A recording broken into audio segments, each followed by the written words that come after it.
On December 31st, I took possession of my third Model 3 in 2019. Now the first, obviously, I returned. That was the Standard Range Plus model 5 days later. I returned it, got the all-wheel drive long range model, drove that until December 31st when I handed it to my wife. She has that one now, and I got the performance model. So I had to make a quick video to share with you what are some of the differences I've noticed going from the all-wheel drive long-range model to the performance Model 3. And there's a couple surprises in there, some things I wasn't expecting, some good, some bad. So first I'm gonna show you the car, just to walk around in and out, and then we'll get back to this. So if you don't wanna see the car, you already know what it looks like, just skip ahead a few minutes.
So for those of you curious, there are only 3 slight changes or additions that I made to the car after receiving it. And you can see I kind of paused the video just a little bit on a couple things. The frunk and the trunk, I got it to where you open it and it comes up all the way instead of you having to lift it. And that's just a quick, I think it was like a $40 part. And I'll put a link for that part down below in the description, but I got it on Amazon. Those are the, what do they call them? They call them the lift supports, the front hood, rear trunk lift supports, frunk struts, spring shocks. So, and they took me less than 10 minutes to install. You take the ones that are on there off and you just replace, they look the same. And then every time you go to open your trunk or your frunk, it'll come all the way up. You can see the center console wrap.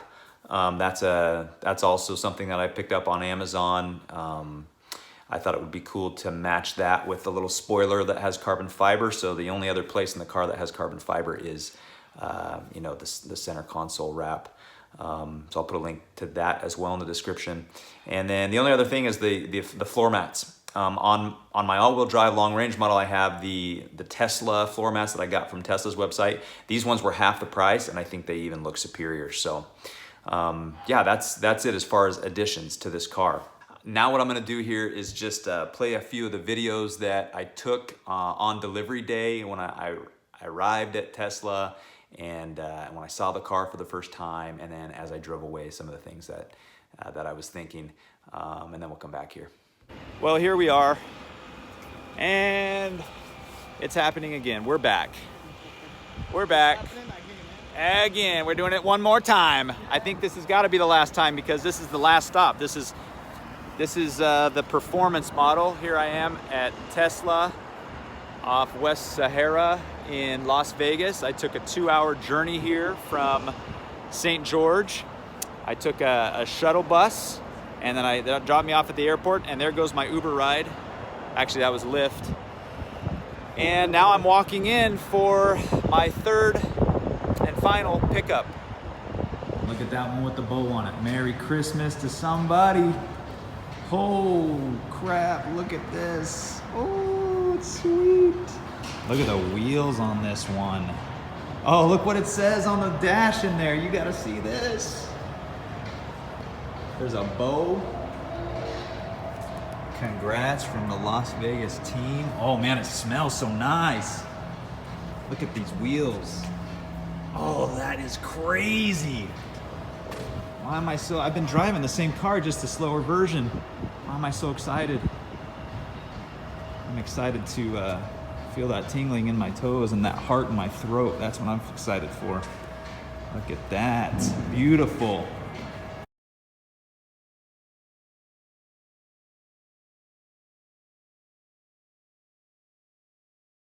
The only bummer about today's pickup is they left me with they gave me 75% of my battery instead of a full charge, which would have put me at 310. I was left with 235, and I need at least 260 to get home. So I had to leave Tesla. In fact, they have a bunch of charging little stations at the Tesla dealership, but they're all like trickle charge, really slow. They're not superchargers. So I sat there for 20 minutes and got like 3 miles, and I was like, I gotta leave Tesla and go find a supercharger. So I've navigated about 10 minutes away now, and I'm sitting here. I gotta sit here for probably at least 10 minutes to put enough miles on this thing before I head back. That's the only downside, is that I didn't get a full charge. Only thing I can think of so far.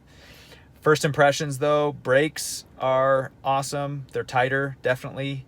The car feels stiffer. That's probably the wheel setup and the fact that it's a lowered suspension. But more to come as I drive it. So one thing that I didn't do the day that I picked up the car is I didn't gun it. I didn't do a 0 to 60 speed test or anything because the sun was going down, and I wanted to reserve that for video because I wanted anybody that's curious to see the reaction of somebody who for the first time is experiencing the Model 3 performance version 0 to 60, and the lighting just wasn't good that day. So it was really hard for me to hold back and not experience that power on my delivery day. I drove it all the way home 2 hours, and then the next, I plugged it in, and the next morning is when I did that. So here's a video of this. Here we are, day one. In fact, I picked this up yesterday. Hasn't been a full day yet. All I did was drive my car from Las Vegas back to St. George, 2 hours. And I made a point not to floor it because I wanted to save my real first impression for this moment. I wanted to get a full charge on the car, and I wanted to do it during the daylight. It was kind of evening last night when I picked it up. So, but before we get started here, a couple first impressions that I'm pretty concerned about right now. I need to talk to Tesla about this. This is a 2020 performance model. I ordered it like December 15th, picked it up December 31st. Super fast shipping time. It does not have the home link. I can't find it anywhere. In fact, I looked at the message boards, and it says that back in May of 2019, they stopped including the home link, even on the premium upgraded models. And that's disconcerting for me. We have the all-wheel drive Long Range, and it came standard with it. And now it's, from what I read on the message boards, it's going to cost me $300 to install HomeLink. And that is ridiculous when you just walked away spending $63,000 on a new car. So I'm going to talk to them about that. Also, another thing is this is supposed to have 310 miles of range. I don't know if maybe it's just not calibrated yet, but I'll show you here. It shows that I just gave it a full charge. I have 292 miles, and that's it. I haven't even driven this car a day yet, and it's not showing the full battery. With the all-wheel drive long-range model, it did show the full range when I gave it its first initial charge. So this one, I don't know what's going on, so I'm going to have to talk to Tesla about that. Those things aside, I haven't done an impression video yet for this, and I will. I'm working on it, but this is what I wanted to do first. I wanted to do the 0 to 60 because I can't wait for this. So we're gonna back out here and do this now. I have to manually close my garage door now. That's not cool. I wanted to save this first impression so that you could see somebody that has driven a Standard Range Plus and has driven the all-wheel drive long range, and now I'm gonna get an extra second and a half almost shaved off of my 0 to 60. So let's see how this feels. I have never felt this before, okay? I have no idea how this is gonna, I do have some idea, yes, because I've been in a Model S with the ludicrous, the P100D, and I think that's like 2.2 seconds. But I've had the Model 3 Standard Range Plus, and then the all-wheel drive long range, which does it in 4.4. This one is said to do it in 3.2. Let's see if that is true. I'm gonna hit this here and see how it feels. Oh.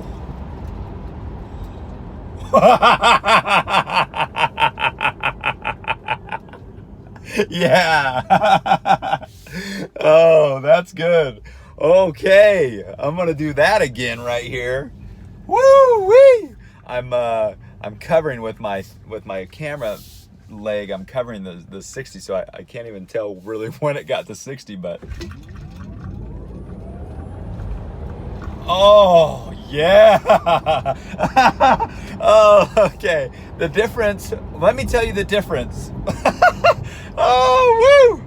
Let me tell you the difference.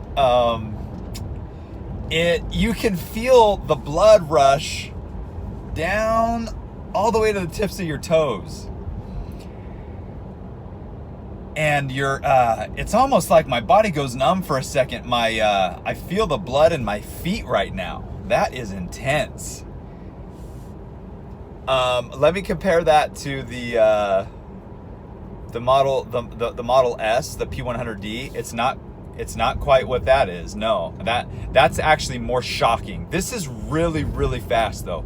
The P100D shocked me, and I don't know, because I've been driving a Tesla now for 7 months, and that was the very first time I'd ever been in one. So, you know, when I did the P100D, the 0 to 60, the first time I ever was even in a Tesla, I did that 0 to 60 test in the ludicrous, and it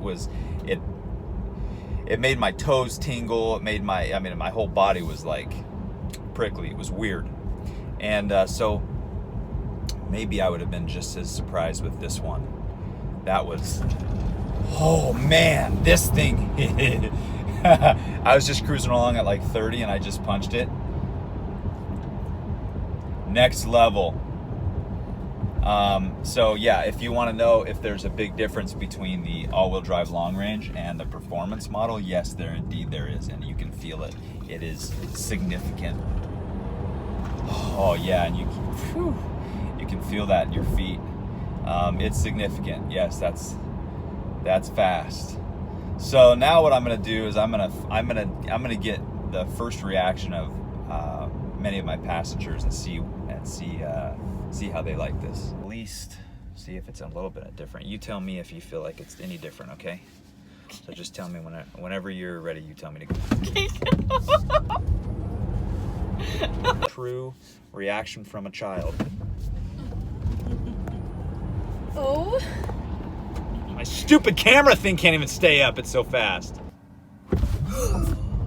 Oh my. It's definitely faster. Yep. So after driving it for a week now, what are some of the things that I notice that are different now with this car? I definitely feel a difference in the ride quality, the suspension. It does feel a little bit tighter. I thought that it would feel like you would lose your comfort level. I thought it would be maybe be more bumpy, or because you have a bigger wheel and tire. Actually, the wheel is bigger, but the tire is just a little bit smaller than the 19-inch wheels. But I have not noticed like the comfort of the ride is as good as ever.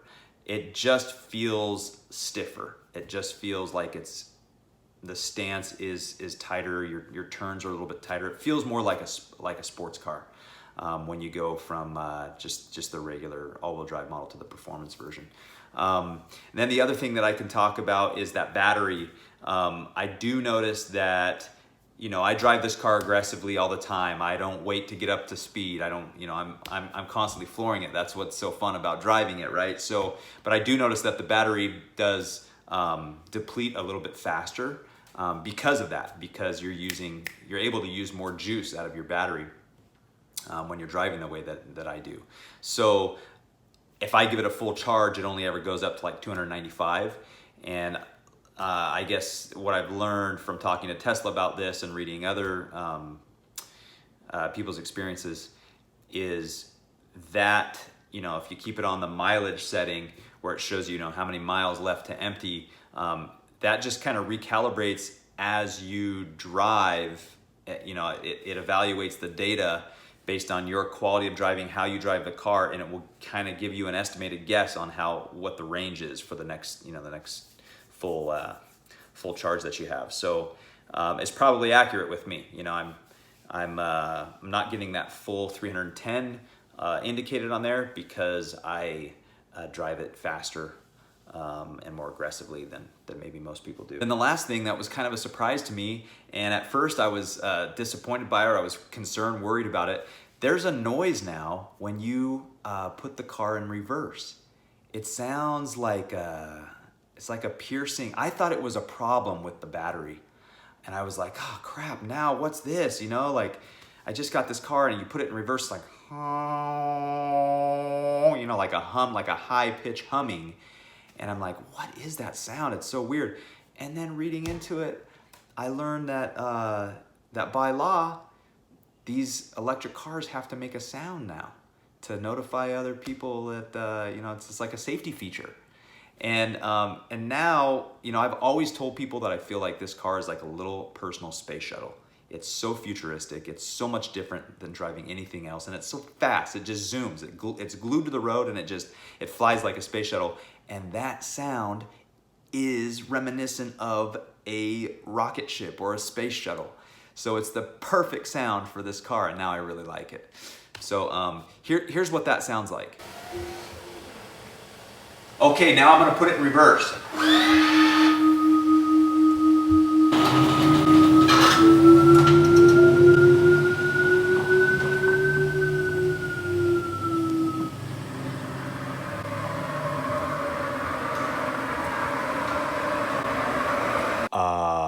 I just realized it makes a sound when moving forward at a slow speed too. It sounds like aircraft. Did you hear it? It's a distinct sound when going backwards, like a space shuttle. And then when going forward, it's like a jet getting ready to take off. Thank you.